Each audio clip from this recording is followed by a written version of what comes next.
In this week's Happy Valley, the walls seem to be closing in. Like the other seasons, our perennially pissed-off protagonist Sergeant Catherine Cawood is kept mainly in the dark about the central crime storyline going on. Her problems are more personal as the tension mounts up regarding our Ryan and his illicit, extended contact with his imprisoned father, Tommy Lee Royce. Last week ended with the promise of a bombshell, and episode 2 wastes no time dropping it. Claire and Neil have been accompanying Ryan's visits to see his dad. It's a devastating betrayal for Catherine. She can't find the words to confront her sister until the end of the episode. Until then, Ryan's got other stuff to worry about. Coach Rob Hepworth singles him out for embarrassing him the day prior, resulting in an outburst that gets Ryan kicked off the football team. It's infuriating to see a grown man demean and humiliate a kid with behavioral issues, and heartbreaking when Ryan storms home to throw a tantrum where he smashes up his room. Claire eventually gets him calm, but the sweetness in their relationship is undermined by the intel Catherine got at the top of the episode. Catherine's particularly sensitive to her family members being turned against her, and the distress dwells on her every time we see her face. In our main crime plotline, Joanna Hepworth is accosting Faisal to help her daughters escape her abusive husband. She seems to think he's promised to buy her a flat, but the very squirrely and stressed pharmacist is at a loose end. His money is all tied up in the pharmacy owned by his wife Anisha's dad. On top of the money he has to regularly pay to gangsters, cash is tight, and Joanna is starting to look like a big problem for Faisal.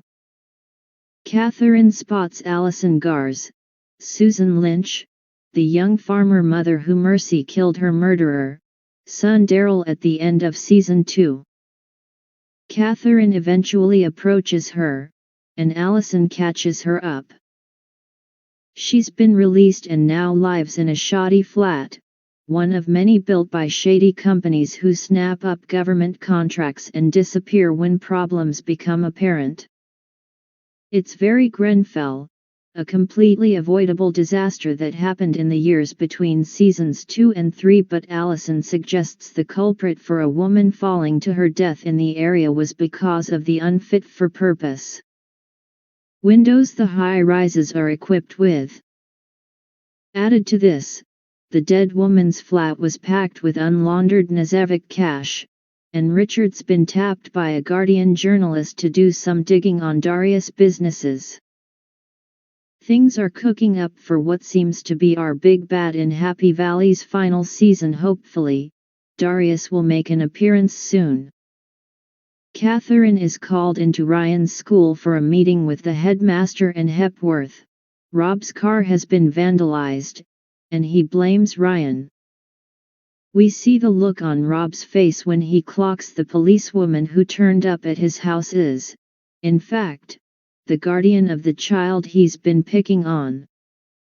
And it's made so much sweeter as Catherine methodically, beautifully pulls apart Hepworth's bullying tactics for his boss to see, humiliating him once again in front of Ryan. Honestly, stuff like this exposes Happy Valley's main point: it's a fantasy of ethical police work, where those with power exclusively use it to right injustices and protect those vulnerable. Rob comes home completely wound up and emasculated, and after attacking his wife in the middle of cooking, leaves them alone for a very muted and upset family dinner. "Why doesn't Daddy like you?" Joanna is heartbreakingly asked. She tells Faisal she won't go through the ordeal of an abuse trial because she doubts that a drug addict would be looked kindly on, and she doesn't want to lose custody of her daughters. Faisal isn't too sympathetic, though he's more concerned with the fact that Joanna told Rob where she got her pills from and the fact that Joanna casually drops her plan to murder her husband with a ketamine overdose. The gangsters are back intimidating Faisal, and we get another upsetting instance of writer Sally Wainwright using the threat of sexual gendered violence to make people look nasty. The fact that characters have done it every season only makes the trope more unpleasant.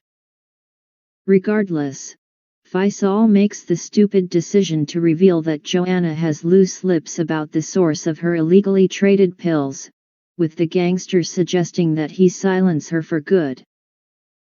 Back in Sheffield, we follow some backhanded smuggling operations that lead us to Tommy getting access to a state-of-the-art Nokia brick phone.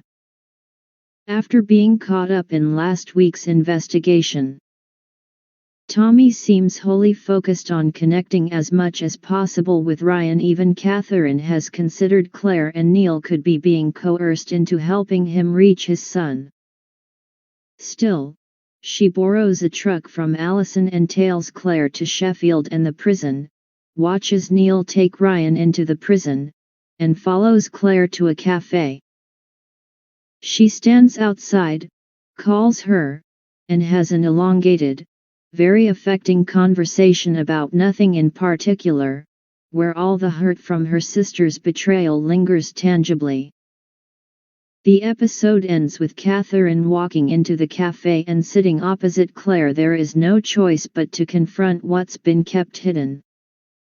Hopefully, we'll see some answers, ones that will likely shed some light on Tommy Lee Royce's malevolent influence behind bars.